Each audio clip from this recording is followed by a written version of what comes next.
Hartshorn is taking the concept of the absolute in various forms of absolute idealism. The identity of the absolute is comprised by poles of being and becoming that are in relation to one another throughout an historical process ordered toward a telos. That telos in history brings about a resolution to the dialectical polarities of being and becoming. And Hartshorn is definitely, as far as I can see, motivated by that Hegelian idea of the two poles have a reconciling function in the becoming of the deity, and the category that unites, as I remember for Hartshorn, is love. So love is like this dynamic principle that moves through time and incorporates other forms of contingent being to the contingency pole in God.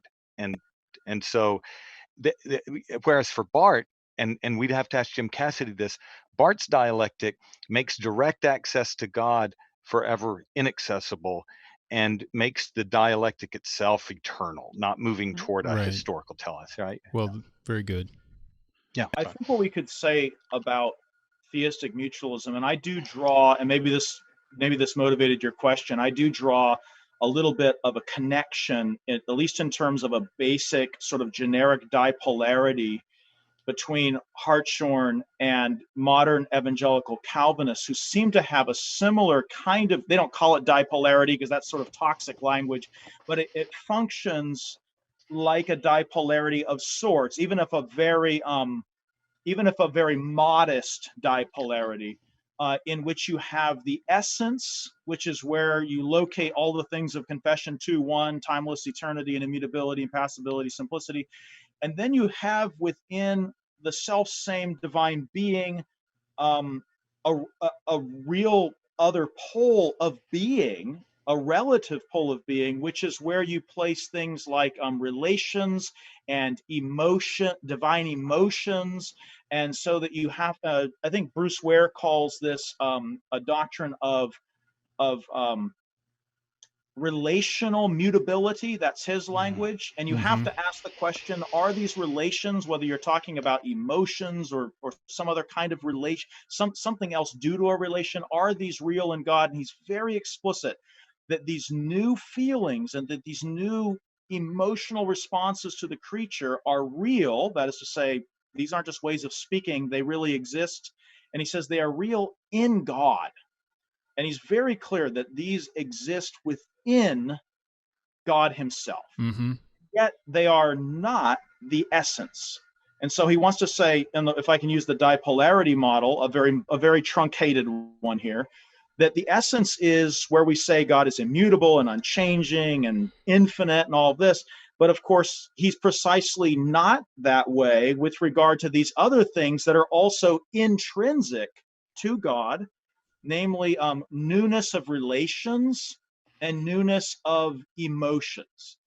And he's very clear, that both of these exist together within God. Yeah, James, it might be useful to talk a bit about some very basic doctrine of God categories at this point, because what you've said is critical. And we can often miss this, and people start playing fast and loose with the language. You said that Ware might say that there is true change. It's real in that it's not a manner of speaking, but actually these changes happen, they exist, but yet they're not of the essence of God.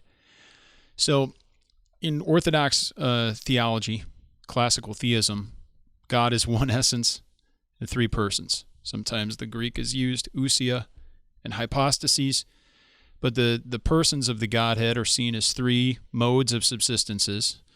That doesn't mean modalism, but they're manners in which the three persons, Father, Son, and the Holy Spirit, subsist in the essence.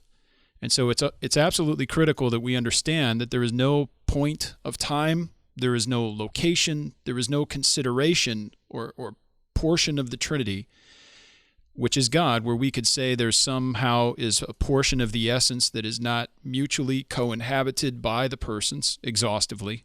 That's the doctrine of perichoresis. And there's no private portion of any person that exists independent of the essence or the other persons. Nevertheless, there is a real distinction among persons. The Father is not the Son is not the Spirit is not the Father. That is a tremendous mystery, but those are the boundaries beyond which we may not cross as Christians, not just Orthodox Christians. If we're positing something other than that, we're not Christian. So then the question becomes, if God changes but doesn't change essentially, what do we ascribe that change to? And that's the big issue here. That the department to which Dr. Ware wants to ascribe his change is where do we find it?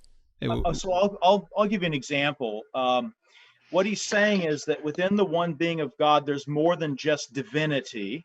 Whereas, like when I say that God is Father, Son, and Holy Spirit, I don't mean Father, Son, and Holy Spirit as something beside or really distinct from or over and above divinity. Rather, divinity simply subsists as Father begetting Son, and together with Son breathing forth Spirit. That just is the one act of the divine nature. Likewise, there's no bare abstract essence that exists, and then three persons come to inhabit it. Right. So we're not talking about four things, no, essence and then three persons. We're one talking about triune thing. One divine being subsisting in a threefold way. I think Augustine says that he exists Father-wise, Son-wise, Spirit-wise. The distinctions are in Father, Son, and Spirit, but they're not between persons and nature. So you have to ask the question, where does Bruce Ware place this mutable relation or emotion that is really in God? Where does he place it? And he places it within the divine being, but outside of the divine essence. So you might ask yourself, well, how could there be the divine being? And how could there be something in the divine being that is a real state of being, but isn't essential? And historically, we have a place to put this in in beings that are composed of parts. We have a great place for such things. We call them accidents. Right.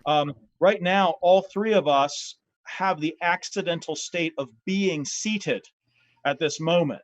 But it's not of my human essence. My human nature is somewhat indifferent towards standing or sitting, but me, the human being, I'm always one or the other, or halfway between the two, but my position can change. So right now there's the state of being seated. It's real. You could say James is seated. You can make a fully existential statement like that. You would be making a true statement about something that is intrinsic to me and yet is not my essence. And the reason is because I'm composed of substance and accidents. So there's more in me, and there's more in me than just my substantial form, my humanity. There's also accidents like the operation of speaking, or the position of being seated, or the accident of location, being here in my office and you are there in your office. So that there are all sorts of things you could say that I am, which are what I am over and above being human. And in fact, you could say being seated, you could attribute it to non-human things like to dogs and armadillos and all sorts of things that ever are seated. You could take something like the accident of quantity. I'm 5'8", but a short light post or a kangaroo could also be 5'8". So that being 5'8" and being human aren't the same thing. That's my next book, James, the Light Post, and the Kangaroo. Explorations in accidental theology.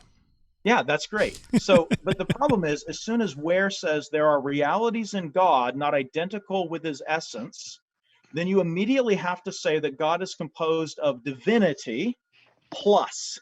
There has to be something in God that is not divinity as such. Something not divinity is in God as a principle of his being. Like in this case, the accident of being seated is a principle of being. I am seated because the state of being seated is in me, making it so. We could talk like that. I mean, it'd be weird if we did, but we can talk like that.